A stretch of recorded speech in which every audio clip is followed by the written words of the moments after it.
Bien bonjour à tous, c'est Clément, on se retrouve aujourd'hui pour une nouvelle vidéo présentation d'achat, mes achats du mois de juillet. On va donc tout de suite débuter cette présentation d'achat.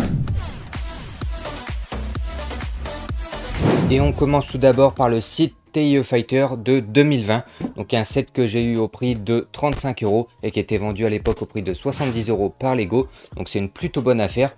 De mémoire, j'ai acheté sur Vinted, donc voilà, petit set intéressant, donc surtout pour compléter ma collection de chevaliers de Rennes. Donc voilà, car dans ce set il y en a un. En parlant des figurines, on en a trois, donc un pilote du premier ordre, un chevalier de Rennes et donc Finn. Donc ici la boîte est scellée, c'est un set de 470 pièces, donc franchement pour 35 € c'était un très bon prix, je suis assez content de l'avoir. Il me manquera juste le X-Wing de Poe Dameron pour avoir le dernier chevalier de Rennes et j'aurai la collection des chevaliers au complet, donc ça sera une bonne chose de faite pour ma collection.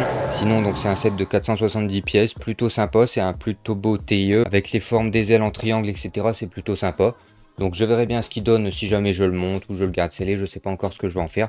Mais voilà, on commence par ce petit achat qui est quand même plutôt pas mal.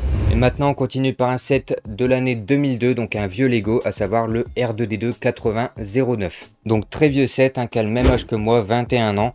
Donc que je ne recherchais absolument pas, encore une fois c'est une occasion qui s'est présentée et que j'ai saisi. Donc pour 25 €, donc c'est un set qui était vendu 18 € en 2002. Donc ça reste quand même raisonnable, hein, c'est une petite somme. Voici à quoi il ressemble. Donc quand je l'ai reçu, je m'attendais à ce qu'il soit un petit peu plus grand quand même. Là il doit faire environ 15 cm de haut. Ici le Lego est complet, c'est un set qui se compose de 240 pièces. Et c'est donc un Lego technique, hein, le R2D2 est fait en pièces techniques. Donc voilà. Que dire de plus, ça reste un R2D2 classique. Au niveau de la fonctionnalité qu'on peut avoir, c'est que quand on tire les jambes en arrière, on a donc la roue du R2D2 qui se déploie. Donc c'est plutôt sympa, c'est une petite feature assez intéressante. En mode roulade, il peut avancer sans problème, il y a une petite roue sous les pattes et sous la patte avant. Et sinon, on peut le mettre juste en mode debout pour l'exposition. Donc voilà, c'est un set assez sympa. Et donc juste ici, j'ai la version de 2024 pour comparer. Donc 22 ans séparent ces deux sets. Et donc on voit quand même une nette amélioration, hein. Donc c'est le R2 que je vous avais présenté dans la dernière vidéo AL. Donc que j'ai construit, on l'a pas fait en live celui-là.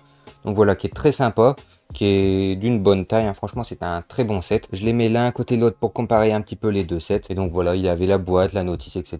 Donc c'était une plutôt bonne affaire, donc je l'ai pris et je suis plutôt content de l'avoir. Ensuite on continue avec un set de 2013, à savoir le duel de Geonosis. Donc référence 75017. C'est un set que j'ai acheté sur eBay au prix de 10 €, à savoir qu'il n'y avait pas les figurines. Ici c'est les figurines que j'avais déjà. C'est pour ça que je l'ai acheté, car j'avais les figurines mais pas le set. Donc pour avoir le set complet, on va dire, voilà, j'ai acheté celui-ci qui était vraiment pas cher, hein. 10 € ça reste quand même un prix intéressant, même s'il n'y a que les pièces. C'est sûr que j'aurais préféré avoir la notice et la boîte avec, mais bon, c'est pas forcément indispensable et je suis très content de déjà avoir tout ça. Donc c'est un set de 2013 qui se compose de 391 pièces et qui a donc 4 figurines, à savoir Poggle the Lesser, le Yoda, le FA4 si je dis pas de bêtises, et donc le Count Dooku. Très belle figurine du Count Dooku. Donc sur ce set, c'est des figurines qui sont assez chères. On a déjà le Dooku qui vaut facilement, on va dire 70-80 €. Le Poggle the Lesser qui vaut pareil une petite somme, à 25-30 €. Donc c'est des très belles figurines et le set est très beau. Donc on a donc là où se passe le combat entre Anakin, Obi-Wan, Dooku, etc. qu'on connaît. Ici on a donc la piste d'atterrissage et de décollage pour le speeder de Dooku, donc quand il prend la fuite. Donc c'est une scène assez culte du film et c'est les sets que j'aime bien quand c'est une structure comme ça. Avec ce set on a également quelques fonctionnalités, notamment avec une petite manette ici on peut faire tomber donc la colonne comme dans le film. Et également ici on peut accrocher une figurine pour la jouabilité, pour faire un combat de figurines, voilà, pour refaire le saut de Yoda principalement il me semble. Donc voilà, pour pouvoir faire bouger la figurine comme ça. Donc c'est des fonctionnalités assez sympas, hein. C'est surtout pour la jouabilité ici plus qu'autre chose. Il me semble également qu'on peut ouvrir le rocher comme ceci, voilà, et à l'intérieur on retrouve une caisse avec quelques armes à l'intérieur. Donc voilà pour ce set qui est assez intéressant, hein. Les sets de 2013 c'est souvent les meilleurs sets qui ont jamais été faits. L'année 2013 était une des meilleures années Lego Star Wars, hein. Je pense qu'on est tous d'accord pour dire ça. Donc voilà pour ce petit set, et d'ailleurs les figurines je les avais eues dans la toute première vidéo ouverture de colis. Donc pour 3 fois rien, j'avais acheté un colis à 120 €, il y en avait pour plus de 500 € de valeur à l'intérieur. Je vous mets la petite fiche en haut à droite si vous voulez voir la vidéo. Donc voilà pour ce Lego. Alors on va continuer maintenant sur des Lego bien plus récents, à savoir les nouveautés. On a déjà le Microfighter de Rex qui est scellé. Avec on a également le set de l'embuscade sur Mandalore. Voilà. Et j'ai également acheté le troisième set, à savoir le combat entre Paz Vizsla et Moff Gideon. Donc voilà, j'ai acheté les 3 nouveautés, il y en a d'autres, hein, mais voilà déjà pour les 3 principales et pour moi les 3 plus intéressantes surtout. Donc c'est des sets que je suis très content d'avoir, qui sont scellés.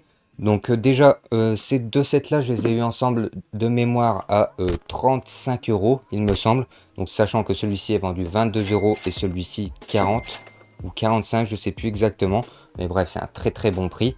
Et pour le Microfighter de Rex, donc pareil, c'est un set qui est scellé et que j'ai eu au prix de 36 euros tout simplement, car bien sûr j'en ai acheté 4.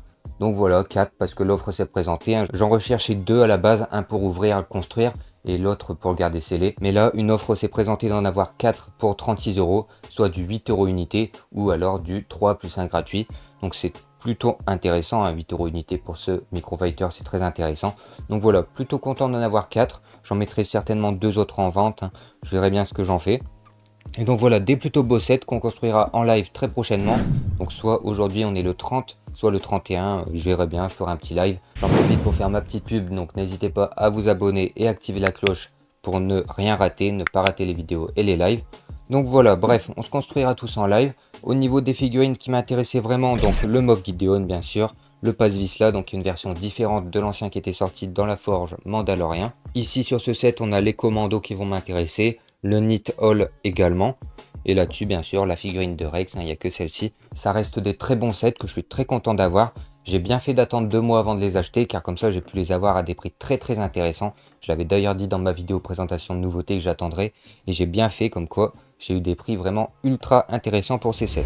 Et maintenant, pour finir cette vidéo, le dernier set que j'ai acheté, c'est donc la Trade Federation MTT 76-62. C'est un set que j'ai acheté 86 euros aux enchères sur eBay, et à savoir qu'il était vendu 87,99 € en 2008 ou 2007, hein, il me semble. Donc voilà, plutôt beau Lego de plus de 1330 pièces, donc c'est assez imposant, hein, comme set. C'est un set que je recherchais, que je voulais absolument, qui est très difficile à trouver, hein. Sur Le Bon Coin, Vinted, on ne le trouve pas en dessous de 240 euros. On a beaucoup d'annonces au-dessus de 240 euros, mais en dessous pratiquement aucune, à savoir qu'il part aux alentours des 180 euros. Donc c'est vraiment un set qui a beaucoup de valeur. Donc là, 86 euros, c'est même moins cher que le prix neuf à l'époque. C'est un excellent prix. Ce qui fait que j'ai pu l'avoir à un prix aussi bas, je pense, c'est que dans la description de l'article sur eBay, la personne avait marqué qu'elle était incomplète, alors qu'en fait, je l'ai construit, il manquait 2-3 pièces que j'ai pu remplacer. Et sinon, il manquait quelques druides, mais encore une fois, c'est des druides, donc c'est des figurines que j'ai en plusieurs exemplaires en rab, donc c'est pas forcément gênant. Donc voilà comment j'ai eu un très bon prix sur ce set. Au niveau des figurines, donc il y en a pas mal, il y en a 16 dans ce set. Mais c'est que des druides, hein. Il y a 2 druides pilotes, 2 druides de sécurité et tout le reste c'est des druides classiques. Petit aparté, mais avec on avait également la petite MTT, donc voilà un mini set donc, qui était avec, donc voilà petit aparté, ça reste sympa à avoir en plus. Voilà pour ce set. Maintenant pour en venir aux fonctionnalités, donc à savoir que la MTT s'ouvre d'un petit peu partout, hein. On peut ouvrir les côtés ici, pareil sur le dessus qui peut s'ouvrir pour laisser place au poste de commande. On a également la fenêtre ici qui peut s'ouvrir, donc on peut apercevoir le poste de commande encore une fois. Quoi d'autre? Donc c'est symétrique, hein. Ça s'ouvre d'un côté, ça peut s'ouvrir de l'autre juste ici. Également de l'autre côté, on a donc une manivelle à faire tourner pour faire sortir donc le rack de druide par l'avant. Voilà, donc on peut le sortir quand même pas mal, hein, il sort d'une bonne quinzaine de centimètres. Donc voilà, et donc ici dans les étages, normalement les druides sont disposés. Ensuite également sur l'arrière, c'est pareil, on peut ouvrir la petite porte. Juste ici, j'avais oublié, mais on peut également ouvrir cette trappe là. Donc voilà, vraiment énormément de possibilités avec ce Lego. Et également, on peut sortir donc beaucoup de choses. À savoir qu'à l'arrière, on a déjà un petit transporteur comme ceci avec des armes. Ici, le poste de commande peut s'enlever également. À l'intérieur, juste ici également, on a un endroit pour ranger les armes. Là où on peut poser les druides, ça peut se retirer également. Et tous ces petits modules peuvent se changer, être inversés, etc. Par exemple, ça, je peux le mettre sur le rack de druide, comme ceci. Le poste de commande, je peux le mettre ici. Ça, je peux le mettre à la place du poste de commande. Bref, on peut tout interchanger dans ce set, c'est vraiment ça qui est bien. Il peut vraiment s'ouvrir de partout, être modifié de tous les côtés. Ça, c'est vraiment un truc ultra intéressant sur ce set. Avoir autant de fonctionnalités rappelle un petit peu la MTT que je vous avais présentée dans la dernière vidéo. Donc la première édition de la MTT. Donc on voit une nette différence de taille, hein. Je les mets face à face pour se rendre compte un petit peu de la différence de taille. En même temps, il y a 3 fois plus de pièces ici.